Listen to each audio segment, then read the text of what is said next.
Yo, what's good, y'all? It's your motherfucking boy. I ain't gotta say no names, right? But I am, anyways. Your boy Bubba, and you are watching Intrusive Thoughts. I know y'all thought I was gonna say Bubba's Banter, huh? Yeah. Anyways, welcome to Intrusive Thoughts, where the unfiltered mind meets the uncomfortable truths, y'all. So I'm just sitting in the car right now. Just parked at the gym, getting ready to go in and do leg day, drinking my little rain, you know what I'm saying? This is not a paid advertisement, because I know how YouTube, y'all like to tussle and, hit people with copyright shit. This is not a paid advertisement. I'm just drinking my little energy drink before I get ready to go in here and do some legs. And I was like, you know what? I might as well just go ahead and do an Intrusive Thought episode, because I've been saying that I've been trying to do these little compilation videos of like my thoughts and things that I'm going through and things that I've been thinking about and all this stuff. And I was like, you know what? Like, I don't want these videos to be that long. So I was just like, man, let me just spit out some shit when I'm like in the mood to like think about like whatever I'm thinking about at the moment. Like, let me like spit that shit out at the moment, no matter where I'm at, whether I'm walking, whether I'm with friends, whatever, to make it feel very, very, very, very, very unfiltered. So I'm like trying so hard to, do this stuff and give you guys these segments, especially because it's like at the end of the month, each month. So it's like, why not, So, but I learned a lot from last episode. Like, a good friend of mine was like, friend, excuse me. A friend of mine was like, friend, now I love the thought of your Intrusive Thought episode, but I really feel like you should make those episodes really, really short, or short enough to where like people, can listen to what you got to say and comment and go about your day, like how you would do your rants with Bubba type of stuff on Instagram. And I was like, you know what, that's true. He was like, because in this microwave society that we live in today, it's like, we went from being able to watch 1 minute videos to 30-second videos to 15, and now shit like 8 seconds of videos. So he was like, the attention span of people is so short. I really think you should just like, make your Intrusive Thought episodes really short enough to where people can listen to you and you can get your shit off your chest, post it up unfiltered or whatever, and do what you gotta do. I think that'll work. And I was like, you know what, you're right, that actually would work. See, that's the one thing about being out in the car and shit, out in public, because I be checking behind my car, seeing people walk behind or run. Yeah, I ain't got time for that, especially in public. But anyways, before I even start talking about what I want to talk about right now, is go hit that subscribe button, please. Hit that subscribe button. Follow me on my social medias, which is The Real Doc Dre, Bubba's Banter Podcast, Facebook page, which is Bubba's Banter, and I'm streaming on multiple platforms. I don't want to get too deep into that, but just make sure you hit the link in the bio and you'll see exactly where I'm at. But, yeah. So, I had some stuff on my mind today, and that sound you just heard is my car, FYI. I got a hybrid, baby, saving that gas. But I had some stuff on my mind today. We're actually all week this week. I was been talking about, control and, being of service. That's what I want to say. Being of service. And it's just something I've been really thinking about. Let me adjust my see, I'm starting to get notifications. So one of the hardest lessons I've had to learn is knowing when to leave people alone. And it didn't come as easy as I feel like it should, but it's easier said than done, right?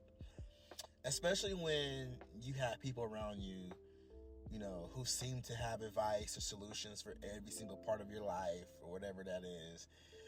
It's funny how like help can like come with like strings attached, and somehow it looks like care, but sometimes it can be about control. Yes. And in my experience, I found that when people claim that they're just trying to help, it's not always as genuine as it seems. And there's often these like underlying, expectations that you should follow their advice or do things their way, and when you don't, it can feel something like manipulation, subconsciously like manipulation, I guess. It's like the so-called help was never really about you. It was about them wanting to shape your decisions, your life, your path, and it's not theirs, right? I've had people step into my life with unsolicited advice or support, convinced that they were helping me, but in reality, it felt more like they were steering me towards their vision of what my life should be and how I should live and how I should be doing it, right? And it's not that I don't appreciate people's help or intentions or whatever, because they really do mean well. Like, I got some amazing people in my life, and I've had some amazing people step into my life as well. But it's the control that comes that is just really hard, and I cannot ignore it, because I've started to notice this with certain people that have stepped into my life and attempted to be like, a mentor or something of that sort, or step up into my life and try to help me do something. It's like they're trying to control me and try to make me, live my life a certain way because they have this vision for me, I've been in situations where sometimes some people's help made me feel like I'm indebted to them.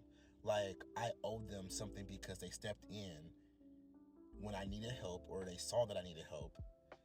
It became less about my needs and more about their needs to feel useful or involved in my life. When I didn't go along with what they wanted me to do, the dynamics changed.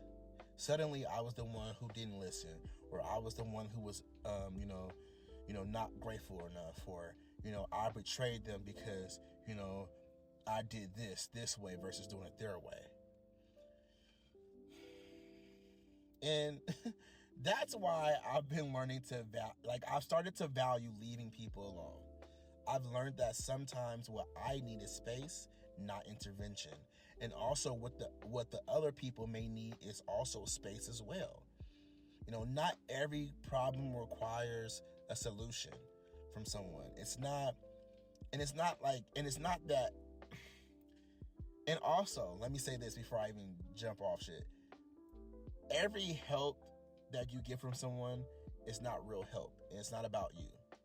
It's about them wanting to manage or fix something that they don't have control over, and some of that shit stems from their own life.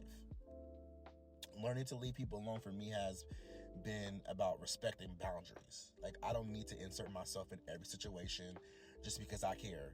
Sometimes the best thing that I've realized is that I can let people figure it out on their own, because that's how you grow. Like my brother used to say to me, my bro Tay, shout out to Tay. He used to say, bro, if you don't feel uncomfortable, like you're not progressing. Like you need to really take that into consideration. If you don't feel uncomfortable, you're not progressing, And so I've also became to understand that applies to me too. Like I don't need to interject myself in people's lives. One, because I got my own problems. Two, it's because people need to learn how to grow on their own sometimes. They need that push, that nudge, because I feel like sometimes people mask help as a concern, but it's really not a concern. But anyways, leaving people alone to me, it's like, I look at it like this. It's like, what you expect from me is nothing, Trust me to be able to fall and pick myself up, or trust me to fall and you be right there to catch me, because that's what help looks like.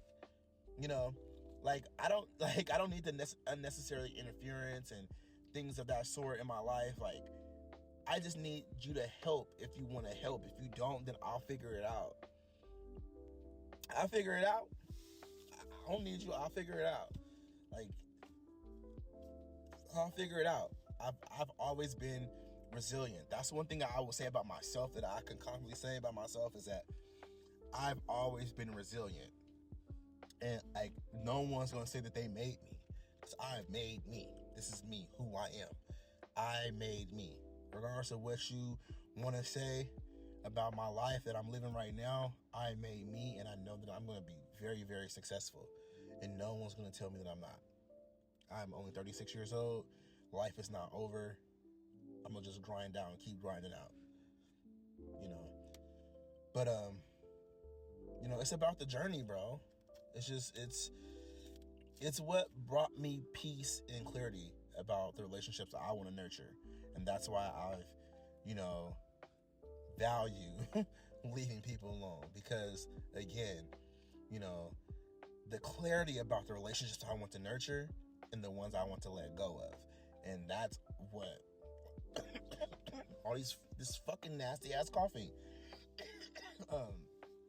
That's the point of, you know, leaving people alone. Because I ain't got time for it.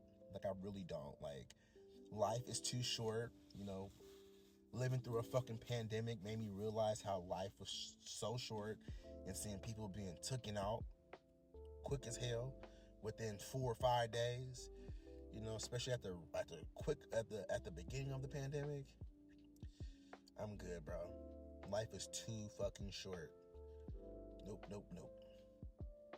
Not dealing with it. So, but anyways, I'm gonna get my ass in here in this gym because I gotta get ready to get myself focused and geared, ready to go hop on this, you know, squats. So, make sure y'all hit that subscribe button. Make sure y'all follow me on all my social medias, which is The Real Doc Dre on Instagram, The Real Bubba's Banter Podcast on Instagram and Facebook page, which is Bubba's Banter. Make sure you click the link in the bio. You'll find me all over those places. Also, yeah, follow your boy on everything. And I'll see y'all when I see y'all. Peace.